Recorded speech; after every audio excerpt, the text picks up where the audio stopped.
So Esther is a story, and all stories have a conflict. And this is what it says here in the top here on the notes. Most stories have one central conflict.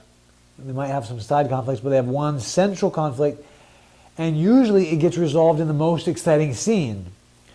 And that scene usually features some kind of showdown between the hero and the villain. So in a Western, a lot of times there's a showdown, a gunfight, quick draw thing. Sleeping Beauty, the prince fights the evil queen in the form of a dragon. In the classic melodrama, where the villain ties the damsel to the train tracks, and the hero comes and fights the villain, gets her, and they build it up, right? So the train's actually coming to build up the dramatic effect. And at the last minute, he rescues her, and they live happily ever after. They ride off into the sunset or whatever. So why is that type of conflict resolution so appealing to us? The excitement and the drama, good. Good guy wins. The good guy wins, yeah. Now, good will always triumph over evil in the end, but sometimes in real life, sometimes it's not until Judgment Day. So you don't actually see it happen.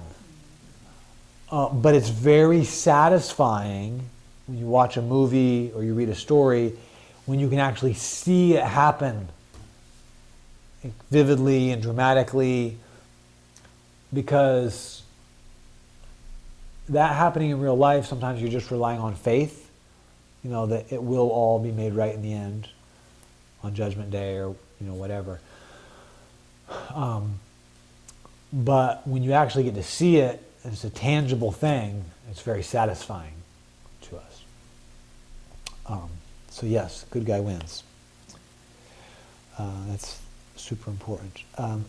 This type of conflict resolution, which is the hero beats the villain in the most dramatic scene, can be used in many different plot structures.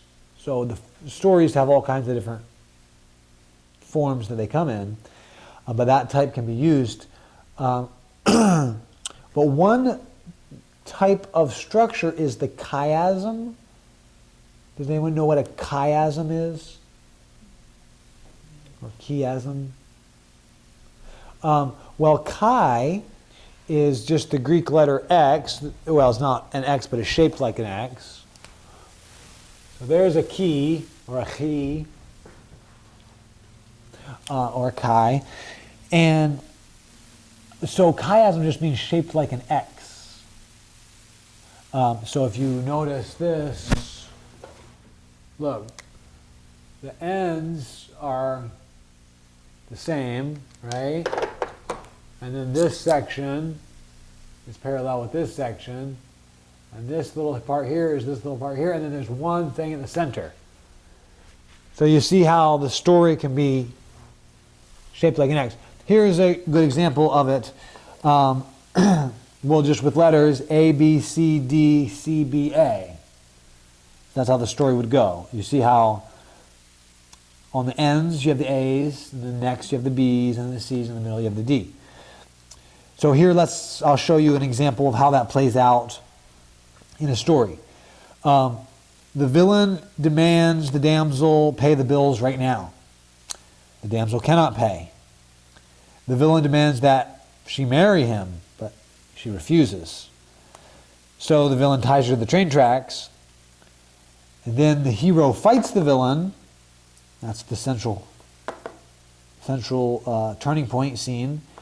And then he beats the villain in the fight. And then he rescues her from the train. He proposes marriage, and the damsel accepts. He has a job, and he's hardworking, so he pays her bills from now on. So now do you see how the parts correlate? It starts out, the villain demands she pay the bills. In the end, the hero pays the bills for her. The next section, section 2, was the damsel cannot pay, but the hero can pay because he has a job and he's hardworking in his job. Then the villain demands that she marry him, but she refuses. The hero, which is corresponding across, the hero doesn't demand, he asks. He gets down on one knee and says, "Will you marry me?" And she accepts. The villain ties her to the train tracks, the hero rescues her from the train tracks, and the very center is the fight scene. Now, if the hero loses the fight and gets knocked out, then the whole story ends differently, because the train kills her, and he wakes up, And her bills aren't paid. and her bills never get paid. Yes, so everything changes. So the turning point is usually the most exciting scene, and it's a showdown between the two characters. So That's a chiasm, because part one corresponds to the last part, right?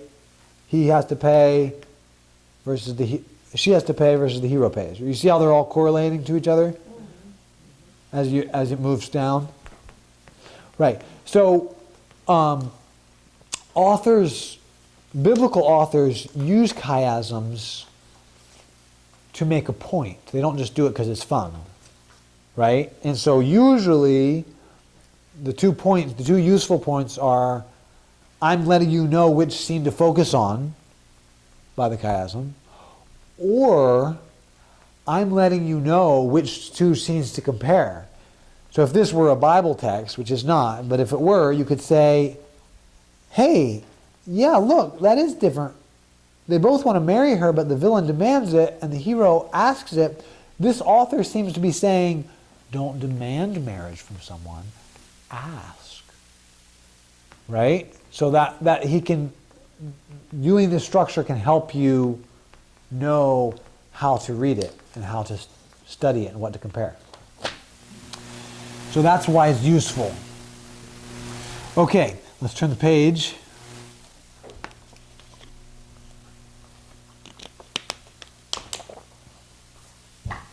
And we'll get into it in Esther, the chiastic structure. It's pretty cool in Esther. Okay, what are the most dramatic or exciting scenes in the book of Esther? When she refused to go, when Vasky refused to go into it. Okay, good. That was the kind of beginning. Yeah, it was. I don't know that was like the most exciting scene in the book, but it was interesting. Right. Yeah. Got your attention. Yes. Good. When Haman gets caught. When Haman gets caught. You talking about the second banquet when the king's like, who did this? She says, this vile Haman. Yes, that is the main dramatic scene. That's the showdown between one of the heroes. Esther and Mordecai kind of both play that role, but the showdown between the hero and the villain. Now, it's a big deal because she reveals her identity. She does it right in front of the king. She accuses Haman, and it could go either way, really. I mean, the king could be like, how dare you accuse my buddy Haman? You know, I mean, he likes Haman a lot, and he likes Esther a lot. So you don't know how it's going to go. There are some other exciting scenes, but that is the main one. Like another example is when she's not sure, can I go into the king? It's illegal. I could die. You know, and you're like, she's like, fast for 3 days and then I'll do it. And if I die, I die. Right? So that's another exciting scene. Okay. But yeah, the one you said is the main one. It's the showdown scene. So, of course, any good story will include more details than the melodrama plot from the previous page. So that little thing I wrote up, did you notice the hero just kind of pops out of nowhere? Right? In my little story. That's not good writing. If I were really writing a story, I wouldn't just have him like, suddenly a hero appears. And he happens to be good looking and kind. And he has a job. So, I would not just have him pop out of nowhere. So the hero shouldn't pop out of nowhere. In fact, the villain's plans and efforts should be in conflict with the hero's plans and efforts. So you introduce the hero and the villain early, and they're both working. So I drew a little diagram there. Right? The hero works and plans, the villain works and plans, and they're in conflict with each other. And that conflict heightens more and more until the climactic showdown, which is the turning point, and will determine the outcome. So the resolution is going to be a continuation of either in the drawing I did, it's a continuation of the hero's plans, but some stories the hero loses, and so the resolution is a continuation of where the villain was going, taking over the world or whatever. So if the hero wins the conflict, the showdown, it's a comedy, meaning a happy ending. If the villain wins, it will end up as a tragedy. And sometimes the story will continue on. Like most good stories, they don't just end and then he wins and they live happily ever after. They ride off into the sunset. Good stories continue on past that so you can see. And then you're able to see, oh, I can see it was good that he was working for that. Because all these things. Shakespeare had a lot of tragedies. He did have a lot of tragedies. Yeah. And you get to see, oh, because this is the kind of person this was, it led to his, like Hamlet, right? Yeah, because Hamlet couldn't decide whether or not he believed in God,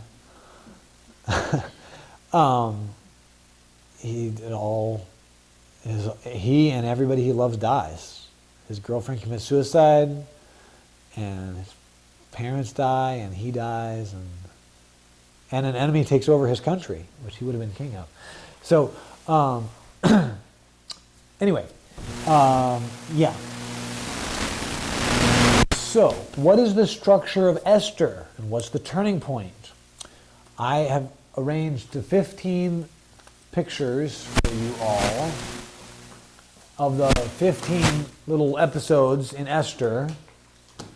So open that up and arrange them in their chiastic structure.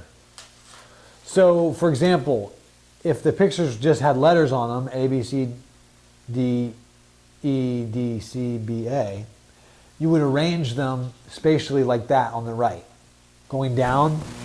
So you're going to arrange them like going down the table and then have the central one at the bottom.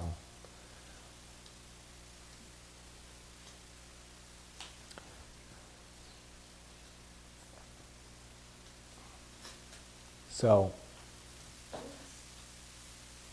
we'll give you some time to work that out. You can work together if you want. Why don't you guys each work as a team?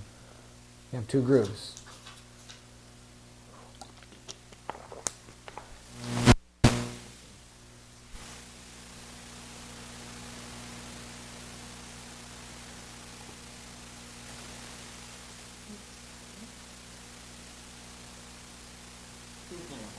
Okay.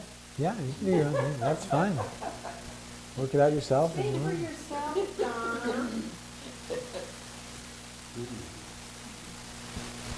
I'll give you a chance to work on that. If you're watching at home, probably want to skip this part. It's kind of boring. Skip ahead 3 minutes or so.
How we You doing? better go have dinner too. Okay. No, Because there's several things here where we get it somewhere and we say, no, this happens here. Okay, Esther goes. I mean, the references are there. Yeah, I saw that, but you can't really go by the chapters, because I saw that at the beginning, because they went back and forth. So is this before here? I don't think so. I mean, it just goes She in, wouldn't go. Isn't that her refusal to go in? it just goes in order. Like Of the verses? if you just put it Like in that kind of a shape, Okay. it'll be right. So you can just put it in order. So that's what, Okay, so you actually want a chiasm, right? Yeah, you'll just be Okay. arranging the book. yeah. Okay. Yeah, like I thought you'd be able to just sort of think through the order of the stories. That's what we were trying to do. Only we were just putting it all in order instead of going, what was what? Oh yeah, this is the shape you're trying to put it in right here. Yes, okay. So this was.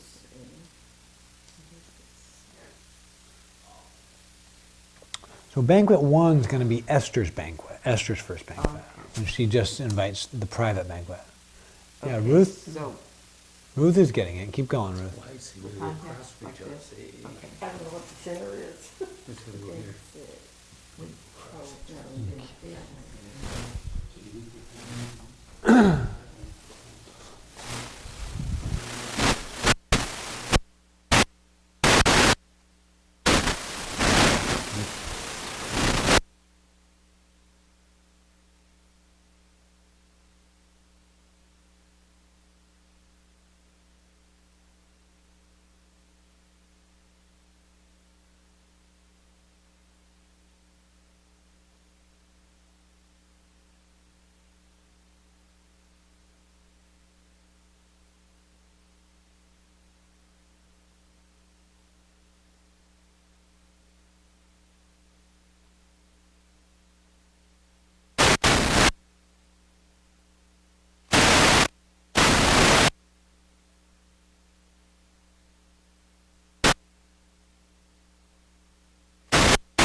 You got it.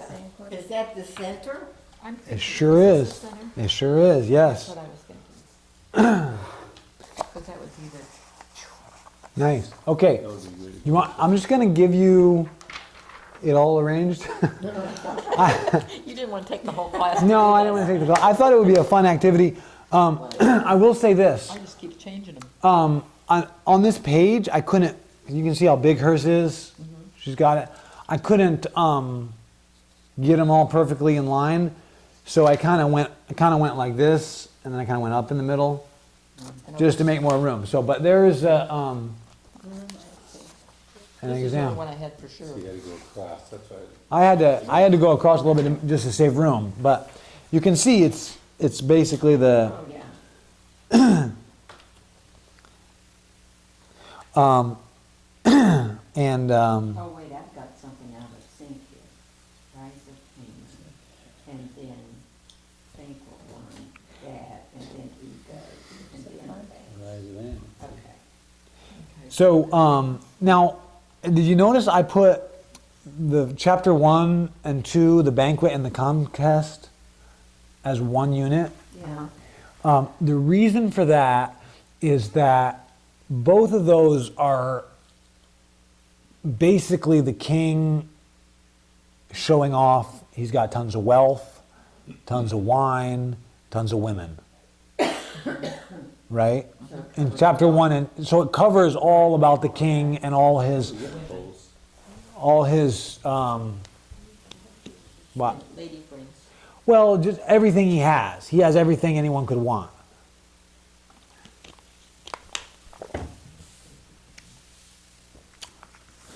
So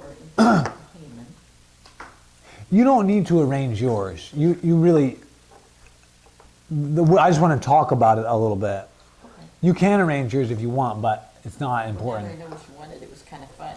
Yeah, I know. It is kind of fun. I should have been more clear. And so you guys are the guinea pigs. The evening class, I'll be much more clear about what they're supposed to do. I'm gonna let them be the guinea pigs. What? Let them be the guinea Oh, So you want to put these back in so they can You- use them? oh, yeah, sure. It doesn't matter. Yeah. But, so the king's greatness is shown Mix them up. in the first 2 chapters, in contrast to Mordecai's greatness at the end. We'll talk about that as we finish up the book. Mordecai saves the king is in contrast with the Purim, which actually Purim, I think it starts next week, but where Mordecai saves all the Jews. The rise of Haman is in contrast with the rise of Mordecai. Now, when Mordecai rises, Haman dies. But when Haman rises, that's the beginning of the plan to kill. So I could have had a red X over Mordecai's face at the rise of Haman, because he wants to kill him. Right? And then there's the edict to kill the Jews, and Mine got right away. and Mordecai and Esther's reaction to the edict, and then the edict to save the Jews and all the Jews' reaction. Esther goes to the king the first time. That's an exciting scene we talked about. Then the queen's banquet, and then there's a little scene with Haman and his wife where he builds the gallows. And then there's the great reversal scene with the king's sleepless night. Remember, that's what starts that. The king has a sleepless night. And then there's Haman and his wife, and then the second banquet. If you connect the banquet scenes with Haman and his wife, which they really are connected because he's coming home drunk from the banquet when he sees Mordecai and is really mad and complains to his wife. It's kind of all one scene. And then if you connect that on the other side, which is all one scene, then you get the 2 impalement pole things being perfectly in sync. On the pictures, you can see they're not quite chiastically perfect because I wanted to separate those scenes. Does that make sense? But they would be perfect if you connect those 2 scenes. And then Esther actually goes to the king a second time. I always, my whole life thought it was strange when I was reading Esther. Like, they win, and he's like, "Here, Mordecai, have my ring, and I'm going to give you his estate." And then she goes and she pleads to him again, and she falls down at his feet and weeps. And he's like, "What's your request?" And it's just like the first time, but you already won. Why are you doing this again? Well, at least for chiastic reasons, for structure reasons, it's really perfect. And when we get to that chapter, we'll talk about why more. Okay, so back to our notes. Which? Yeah.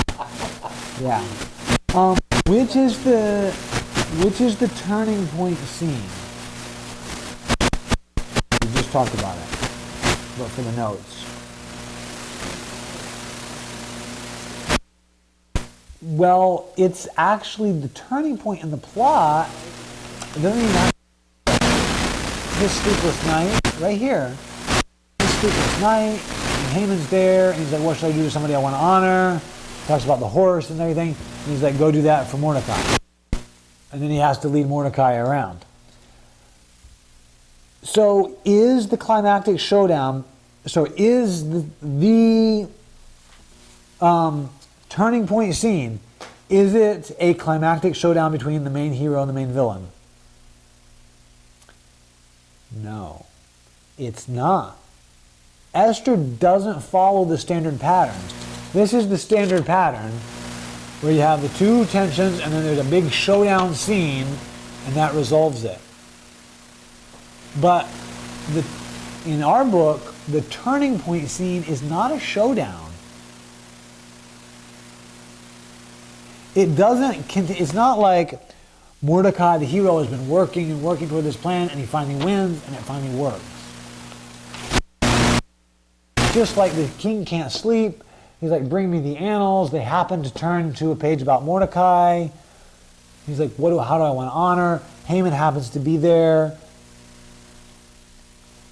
The showdown scene isn't a fight, it's a whole string of coincidences. Isn't it? It's unusual. But the showdown is one thing, right? Well, this is what I'm saying. Every plot has a conflict, right? And then there's a turning point, and it'll either go this way or this way. Right? Maybe the conflict is the bomb's going to go off and they're trying to disarm it. Well, either the bomb will go off or it won't. It's going to go one way or the other. So there is a turning point scene. In most stories, the turning point scene is, oh, you can't see this, is a showdown. Which is the final result. A showdown is a big scene where the hero and the villain are there.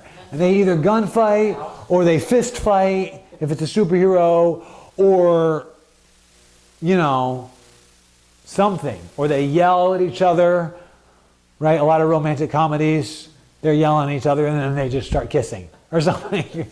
Something, I don't know. But it's a showdown between the two, the hero and the villain. But in Esther, the turning point scene is not a showdown. It's a, how do you spell that?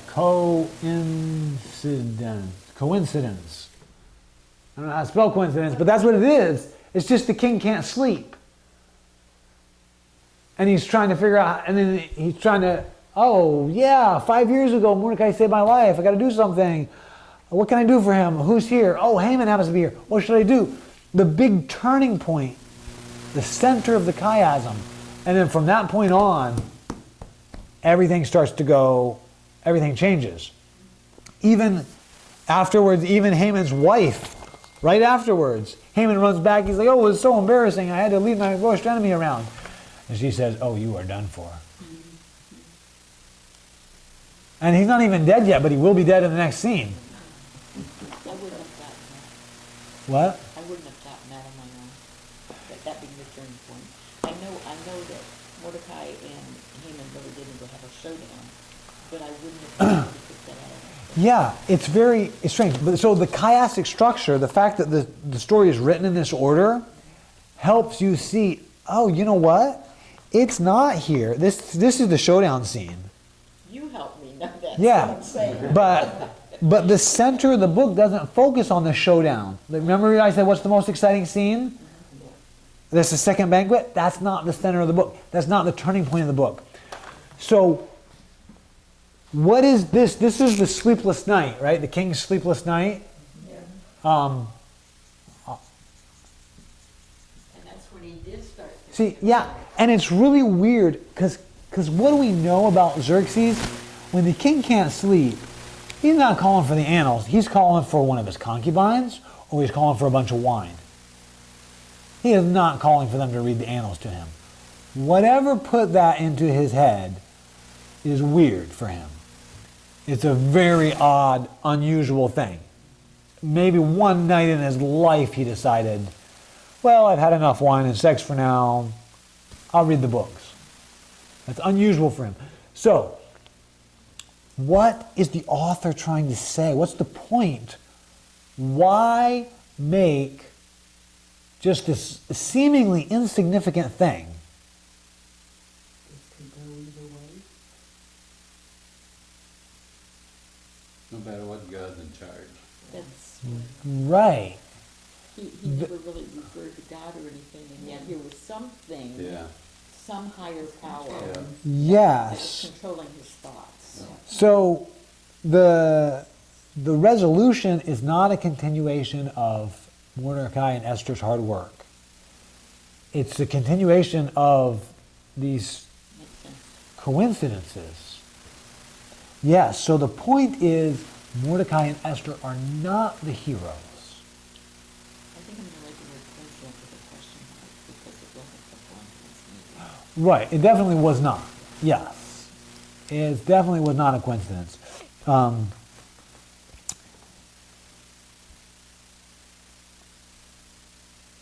And it's just like when Haman rolls the dice to divine the will of the gods. It's a chance thing, but it's not really a chance thing. It's divination. Same thing here. This is a chance thing that the king happened to not be able to sleep, that they happened to read that thing, but it's not really a chance thing. Actually, when Haman rolled the dice, the date it landed on was the eve of Passover, 11 months in the future.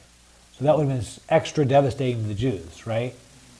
It'd be like all Christians are going to be killed on Christmas morning. It's kind of a, or Easter morning, you know what I mean? It'd be like it'd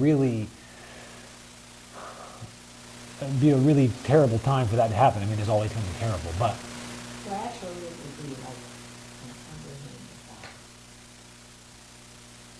coincidence. yes, God working behind the scenes to arrange everything. And it's really important that the humans are not the heroes of the story. Yes. Yes, it's important that the heroes are not the heroes of the story. That also is connected to why Mordecai and Esther are not always great. There's always a little bit of question about their motives. Like, was she ashamed of being Jewish? Why does she hide her identity? Why didn't Mordecai bow down to Haman? Was he just being proud, or did he have a good reason?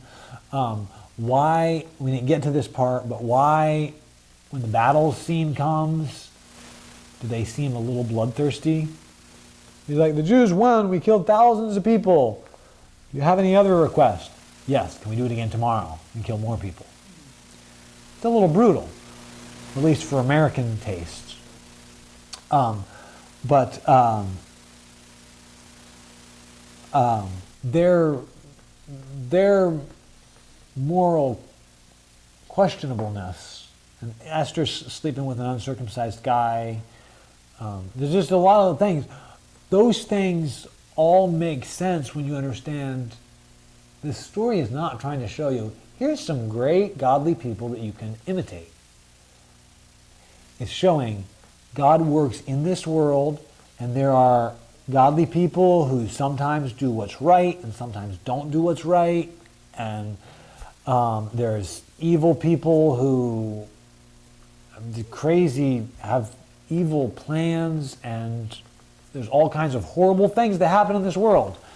The government suddenly decides to kill you. I mean, horrible things happen, and guess what? God is at work behind the scenes. And the turning point is not going to be us. The turning point is going to be Him. So that is the structure, and that's what the structure shows us. So our turning point in our lives is when Jesus died on the cross. That, yes, you read my mind. Turn to the next page. Oh, I'm just kidding.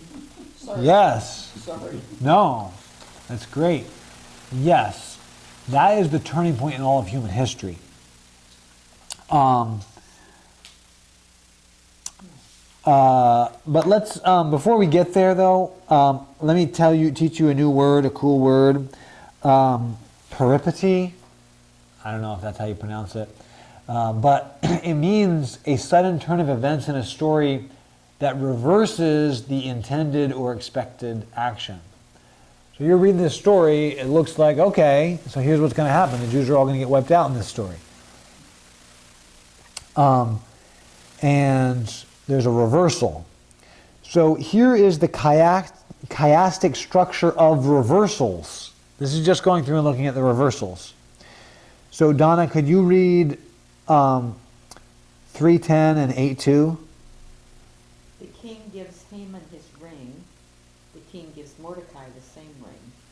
So if you're reading through, now that is, in my boxes, is included in the edict scene. Because to write an edict, you have to have the king's ring. But that verse, I mean, it's just clear. He's giving him the same ring. Okay, Ruth 3:12 and 8:9. Haman summons the king's scribes. Mordecai summons the king's scribes. It's the same exact story. And now notice we're working in. We're working forward on the left and we're working backward on the right because it's a chiastic structure. Joyce, could you read 3:12 and 8:10?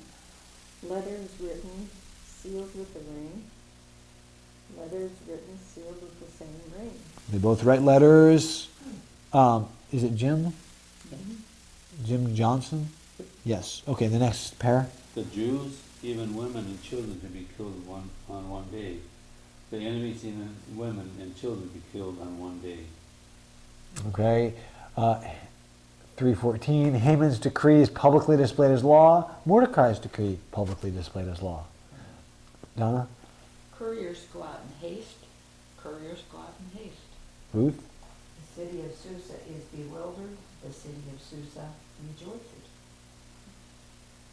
Mordecai wears sackcloth and ashes. Mordecai wears royal robes. Mordecai goes through the city crying. Mordecai led through the city in honor. Yeah, and you remember when he went through the city crying and he couldn't go into the king's palace? Now he's led in honor. And then lastly, Zeresh advises Mordecai's death. Zeresh predicts Haman's ruin. So here's one of the great things about the chiastic structure. It helps you compare. Think about this. When Mordecai goes through the city crying, which he'll later be led through in honor, and he's wearing sackcloth, and he'll be wearing royal robes when he's led around in honor, right? He'll be wearing the king's robes. And then later he'll get his own, he's given these purple robes. But we'll talk about all that later. But this is the important part. If you remember, Esther sends him robes. Do you remember that? And he refuses them. Later, the king gives him robes and he accepts them. Okay? Now, when Esther sends him those robes, what if he had accepted them? That would have been the proper. Right. If he had said, he's all wailing, oh, this is so sad, and she's like, no, don't wail, don't mourn. It's okay, just wear your normal clothes. And he's like, you know what? That's true. We got 11 months, might as well live it up. Instead of mourning and wearing this uncomfortable clothing, just going to live it up like the king, right? We can get some wine, got 11 months left. If he had done that, he never would have worn those royal robes later. That would have been, That would have been, what I was thinking about is the king would have not reacted the same toward him probably either. the king would have not reacted the same toward him. If he was wearing robes because she gave them to him rather than the king giving them to him, he may have resented that. You don't think that would play a part? Well, no, I'm just thinking about it. Because that would be her Well, here's the authority thing. versus his authority. Here's the thing. The king doesn't know that Esther's related to Mordecai yet. Right, but wouldn't he wonder why she gave him robes? I guess I assumed the king wouldn't know that it was a private correspondence, but Could be. I never thought about that before. Yeah, but either way, if they'd have just said, well, that stinks for us, but whatever, I'm then, still thinking in the same thing of him being so authoritative and empowered and all that. yeah, yeah. Maybe it didn't play a part. I just- Well, I don't know, but the point is they would have all died. But he's like, no, this is tragic. We have to do something about this. And so then that sets in motion all this stuff. So anyway, I'll have to think about what you said, but It the might big, not be that important. well, either way, the point I'm trying to make is that this chiastic structure helps you see connections. Okay, so what does the concept of reversal or peripety reveal? How does that concept reveal God's providence? He's still working in the background. Yes. What if just something would have gone wrong and Haman's law just it wouldn't have happened? Yeah, maybe his plan was flawed. No, God's plan. Oh, I see what you're saying. Yes, but what God does is he doesn't just stop his plan. He does the total opposite. It even says, the author even says in chapter 9, he says, on the day the Jews were supposed to be annihilated, the tables were turned and they got the advantage over their enemies. So not only did they not get annihilated, but they actually fought and killed their enemies. So it's not just like, oh, this bad plan's going to happen. No, it stopped. It's like this bad plan's going to happen. Oh, no, it's going to go the opposite direction. Yeah, 'cause, I mean, his plan doesn't change, so. Right. Here's a good example. Let's say you're in debt $1 million. And someone says, you know what? You don't have to pay. That's great. Right? But the way God likes to do things is to say, you know what? You don't have to pay, and so your debt's canceled, and I'm going to give you $1 million. So he doesn't just take you back to zero, no debt. He takes you into the positive. Think about the cross, right? Two things happen with Jesus' death and resurrection. Your sins are forgiven. That takes you back to zero, right? You're sinless now as far as your record. But this pen is sinless. This pen has no sins on its account in heaven. This pen is not righteous. So your sins are forgiven and you're given the righteousness of Jesus. You just answered that, why he didn't take the robe from Ruth, or Esther, I mean, because, look, if he took the robe from Esther, it would have been nothing, but he turned it down and he ended up wearing the honor robe. Yeah, yes. That's exactly God right. gave him more than him. And if he'd have took the robe from Esther, it sort of elevated him above his other peers, the Jewish people, probably wouldn't look good. But he was with them all the way, and God rewarded him with the robe. Yes. Okay, so it reveals God's control, God's poetic justice, that reversal thing. Can anyone think of a time when you saw God's invisible hand working behind the scenes in your life? Yeah, getting through my grief. I mean, I don't know if that may have been him, but that was my trial. Uh-huh. And so to lean on him, that's one with me, and I'm sure there are others. As you look back on your life, but that is the big one. That is The one that is huge. a reminder. Yeah. Good. We had, when we moved down here, we had this house, and we had a house up north, we had it for sale for 6 months, no bites, nothing. And we were coming home from church down here, and Joyce says to me, what are you gonna do with the house up north? I said, well, we've got a realtor try to sell it, not a bite. Lord's our realtor. If he wants us to keep it up there, we'll keep it. If he wants it, get rid of it. We get home, 20 minutes, people call, would you sell us your house since you got a house down there? I said, yep, and I got what I asked for with the realtor. So I got it. I had took a goosebumps about that, but I said, Lord can be our realtor, and he was, he told it. Yeah. Works in our lives every day. And Yes. I shared Yep. with you my story about when I was trying to decide about Thanksgiving offering or not. And it was every time anybody had ever asked me a certain amount, and they were asking for this exorbitant amount of money, and I was a single parent, didn't have that kind of money. So, I was going to see my daughter in New Jersey, and I had enough money for plane fare, but I didn't have enough money for the hotel. And so I was with her dad at the time.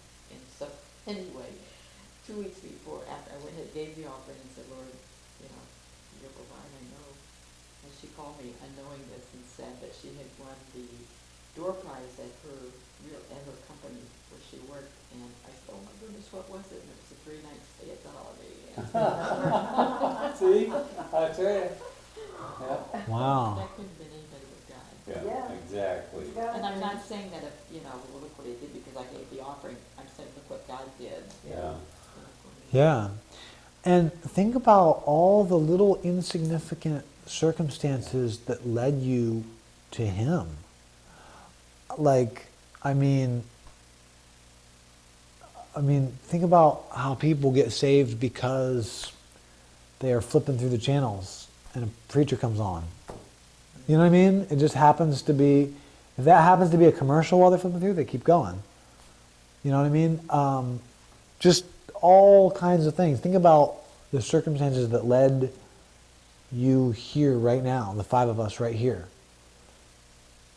I mean, there's so many little insignificant things that happen to work out or not work out. And when we were deciding whether or not to take this job here in Florida or to take a job in Indiana, I had 2, and we prayed, we came down here to visit, we were driving back, and I prayed, God, please take the decision out of our hands. And You had people praying here too. 10 minutes later, I don't remember if I called him or he called me. I was talking to the pastor in Indiana, and he said, I have bad news. We just had a big financial disaster in our church, and we can't afford to hire you. So that job offer is off the table now. Yeah. So I said, okay, good. God took the decision out of my hands. The same thing happened to our daughter and son-in-law. They were gonna take a Oh, job out in the Dakotas somewhere, and the whole family was excited, and we, found it on the map and all of this, and then it got down to the very last day, and she just went before the Lord and said, God, we need an answer today, and you have to make the decision. And the same thing happened. The gentleman that was gonna hire him, he couldn't get a loan from the bank to go forward in his business, and so he had to decline the offer. So, I mean, it was just, God stepping in and taking over. Yeah. We were praying for you though too. Pastor was I was in the first small group because I was here under 2 years, and he had formed the first group with people who'd been here under 2 years. And so we met for about a year before we ever started the small groups. And in that group, he was sharing that, he didn't tell us it was his son-in-law, but he was telling us that we were praying about, people coming here and that it would work out, and there were some decisions that needed to be made and everything. And here you are. Yeah. There was, anyway, it was difficult because we were living in Pennsylvania, and we knew we were going to be moving either south or west, about the same distance. So, okay, how does this concept of reversal of destiny, tragedy turned to victory, how does that fit into redemptive history? What we mean is God's plan of salvation throughout all of history. Jesus on the cross is the great reversal of all human history. That's what Donna was talking about. John's been talking a lot about God's redemptive love. Yeah. So I'm going to read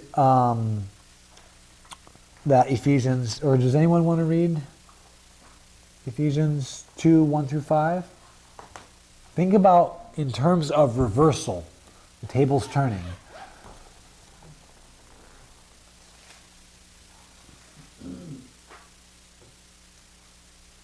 And you he made alive who were dead in trespasses and sins, in which you once walked according to the course of this world, according to the prince of the power of the air, the spirit who now works in the sons of disobedience, among whom also we all once conducted ourselves in the lust of our flesh, fulfilling the desires of the flesh and of the mind, and were by nature children of wrath, just as the others.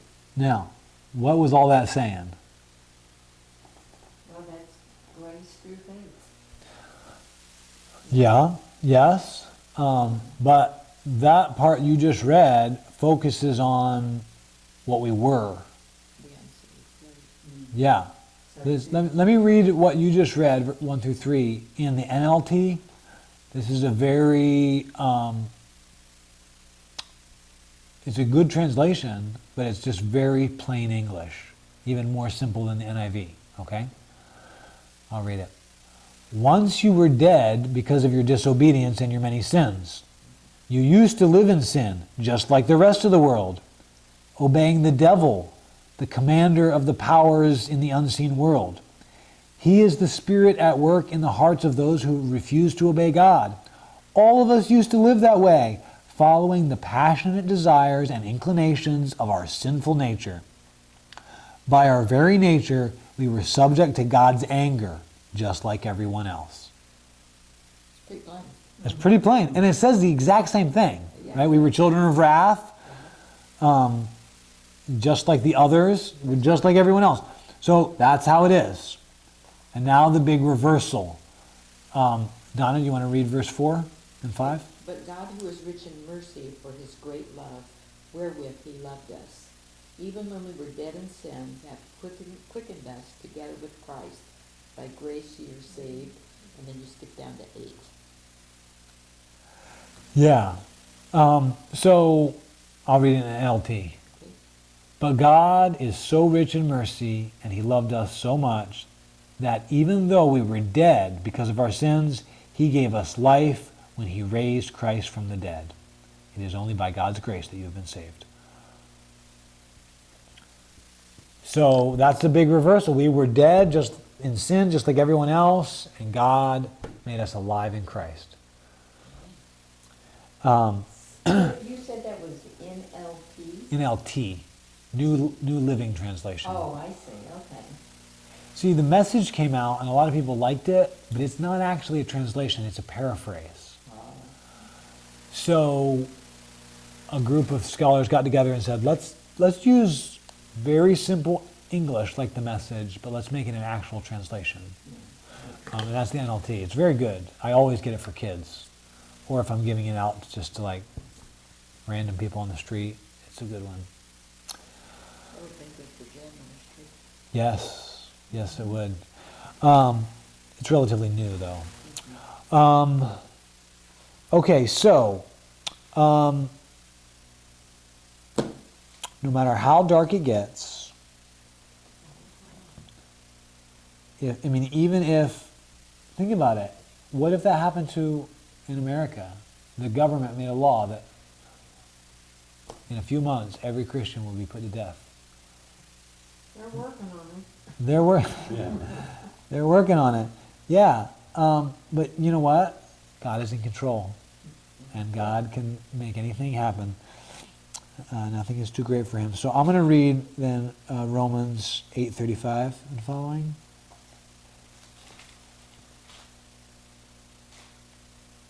Well, no, let's have someone else read it. Donna, you want to read that one too? Who shall separate us from the love of Christ? Shall tribulation, or distress, or persecution, or famine, or nakedness, or peril, or sword? Keep going.